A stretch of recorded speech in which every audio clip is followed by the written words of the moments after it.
Moi, je discute avec mes collègues urgentistes, avec le chef des services d'urgence de la Pitié-Salpêtrière, grand hôpital, avec le doyen même de cet hôpital qui était un ancien service d'urgence. Il me dit, on n'a plus la marge de manœuvre. C'est-à-dire que si on a un problème de santé, une épidémie aiguë, on ne peut plus faire face. L'hôpital a fait face quand il y a eu la canicule.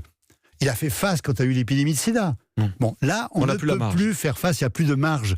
Donc, l'hôpital qui est de recours, la première ligne, c'est évidemment le sujet de la loi. La première ligne, sont les médecins généralistes, les infirmières et les pharmaciens. Ça demande à être organisé, c'est ce que veut faire la loi, c'est une bonne chose, mais ça demandera 5 ans, 10 ans. Un peu de temps, on mais l'a pas fait depuis 45. C'est ce que dit Agnès Buzyn dans les pages, dans les colonnes de nos confrères de Libération. Elle dit que, de toute manière, elle a fait des annonces pour les urgences, primes de 100 € par exemple, pour les infirmiers et les aides-soignants, que les problèmes ne datent pas d'hier, que la loi Ma Santé 2022 devrait y répondre, mais elle souligne qu'il faut du temps. Oui, alors ça c'est une chose. Il faut un paradoxe, on est dans l'urgence, mais il faut du temps. Non, il faut du temps pour changer le système de santé et dire je vais soigner l'hôpital en soignant la ville. Ouais. Bon, ça m'a demandé beaucoup de temps.